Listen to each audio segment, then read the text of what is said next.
J'ai contacté plein de gens, je vous jure, c'est incroyable ce que je vais vous dire. Je vais acheter une Nissan GT-R R34, ça y est, je suis chaud. C'est peut-être la voiture japonaise la plus emblématique, avec la 911 et certaines voitures, certaines icônes comme celle-ci. Donc voilà, pour les beaux jours, je vais m'en importer une du Japon. En mode, je vais au Japon, je vais choisir la voiture, je la ramène moi-même dans le container. Enfin, vraiment, je vais faire le truc de ouf, quoi. C'est fou, il y a une semaine, j'étais devant la maison de Fast and Furious 1. C'est incroyable. Mais je cherche plutôt des conseils de gens qui l'ont eu, l'ont possédé ou l'ont acheté.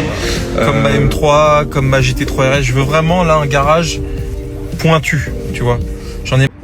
Salut à tous les amis, j'espère que vous allez bien. Petite séance pour bien commencer l'année. Bon, bah, bonne année à tous, hein.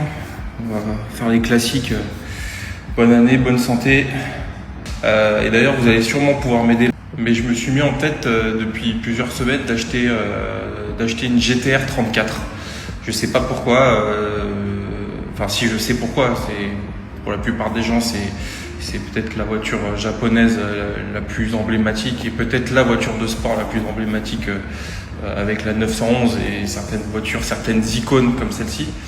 Et je me suis dit à un moment donné, putain, j'ai importé plein de voitures du Japon, des Renault, des Mercedes, des BMW, j'ai tout importé.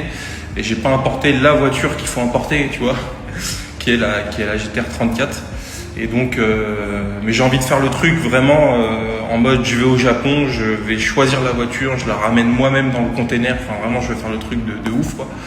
Et voilà, donc bon, évidemment, je me suis un peu documenté, mais si jamais vous avez des bons, des conseils, alors je cherche pas des conseils pour l'acheter, parce que pour l'acheter, je sais un peu comment. Mais je cherche plutôt des conseils de gens qui l'ont eu, l'ont possédé ou l'ont acheté, plus sur des conseils sur lesquels acheter, avec quelles modifications. Il y a des versions un peu spéciales, il y en a plein, les M-Spec, les V-Spec, les NUR, etc. Donc bon, évidemment, les prix, c'est un truc de fou, mais c'est pas tant une question de budget. Bon, c'est toujours une question de budget, mais surtout une question de laquelle il faut acheter et comment l'acheter. Voilà, ça c'est un peu mon projet de cette année et que j'aimerais mener à bien avec plein d'autres projets évidemment, mais voilà. Pour ceux qui connaissent, elle est dans Fast and Furious 1, je crois. Le barbecue, quand il bouffe les cuisses de poulet là, au barbecue. Et c'est fou, il y a une semaine, j'étais devant la maison de Fast and Furious 1. C'est incroyable. Et d'ailleurs, je suis toujours à la recherche. J'ai contacté plein de gens, je vous jure, c'est incroyable ce que je vais vous dire. Je vais acheter une Nissan GT-R R34, ça y est, je suis chaud. Je sais laquelle je veux, je sais le prix que je veux, je sais tout en fait.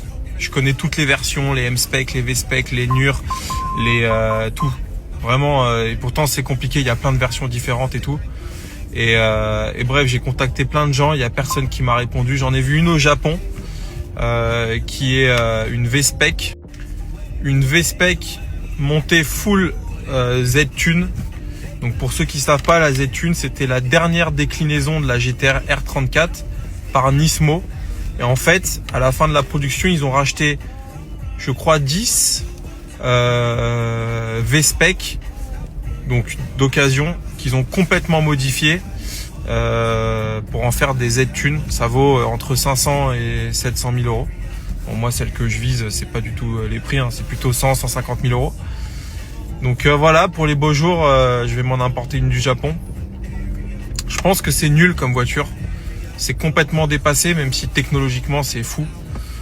4 roues directrices, un différentiel hyper intelligent et tout. Mais je pense que c'est vraiment à mon avis de la merde. Mais c'est tellement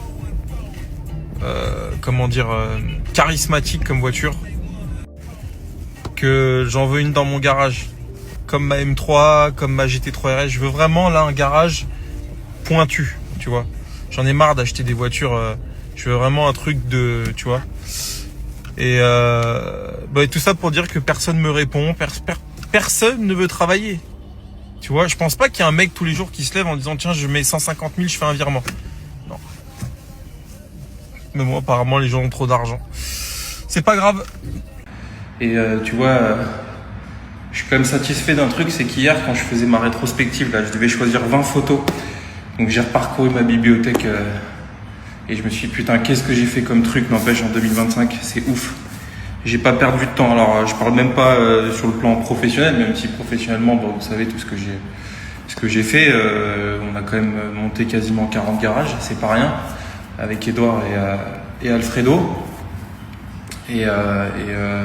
Mais sur le plan, sur le reste, c'est-à-dire sur les voyages, sur les événements, sur les anecdotes, c'était fou cette année. Et franchement, je vous le dis, si on me dit que 2026, ça va être aussi riche en souvenirs, en événements, en choses d'une manière générale, je signe tout de suite. Mais vraiment. Et je signe ça pour les 50 prochaines années qui me restent à vivre, j'espère. En tout cas, je fais un peu de sport pour justement me permettre de vivre tard, de vivre longtemps pour pouvoir kiffer autant, quoi. C'est incroyable, franchement. Et du coup, j'avais pas assez de place sur mon carrousel pour mettre tous les événements, mais il y en avait tellement plus. Et encore, ça, c'est les événements que je partage, mais tous les événements de ma vie privée sont encore plus incroyables. Donc, c'est fou. Je suis très belle année et j'espère que l'année 2026 sera d'autant plus riche. Et je vous invite à tous à faire des projets, à passer à l'action, parce que c'est juste ça la différence entre un gars pas très intelligent comme moi, et je le dis sans faire le faux humble, ouais, je suis pas intelligent pour qu'on me dise que je le... Mais c'est juste que quand j'ai une idée, moi je la mets à profit, et c'est juste ça la différence. Quand on passe à l'action et qu'on fait plein de choses, on se trompe plein de fois, mais dans le volume de choses qu'on fait, il y a des choses qu'on réussit à faire, et c'est ça qui fait que c'est cool. Et voilà, moi en ce qui me concerne, j'ai plein de projets, notamment d'ouvrir 50 garages en plus en 2026. Mais au-delà de ça, j'ai plein de projets. J'aimerais bien monter mon restaurant. Ça, c'est vraiment un truc que je vais mettre en place. Pas mal de projets automobiles aussi. Notamment la Pista, hein, vous le savez, c'est mon projet depuis longtemps. C'est un peu ma voiture de rêve. Et j'ai un autre projet automobile aussi que je veux mettre en place d'ici avril, d'ici les beaux jours. Ça, c'est un projet qui va devoir se construire parce que c'est un truc un peu plus complexe que juste d'acheter une Pista. En tout cas, encore une bonne année à vous, et puis encore une fois, plein de bonnes choses, plein de projets, et je vous jure, vraiment, ça c'est un conseil, et je vous jure, je vois plein de choses passer sur les réseaux. Il y a des mecs maintenant qui font de l'influence sur comment monter un business, etc. Enfin, des trucs de fou, alors que les mecs ont rien fait, tu vois. Mais au-delà de... Le seul conseil, je pense, valable, c'est que au-delà de tout ce que vous allez entreprendre, vous allez vous tromper 10 fois et peut-être réussir une fois.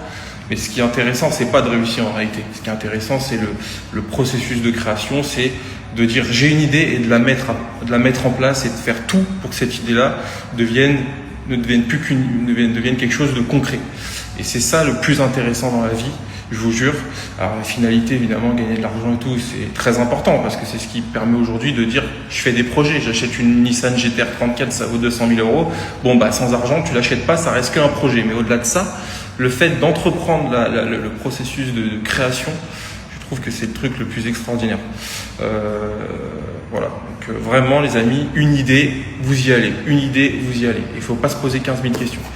Voilà, bon, passez une bonne journée. Enfin non, une bonne nuit, parce que moi chez moi à San Diego il est 10h. Chez vous il est 20h, 21h.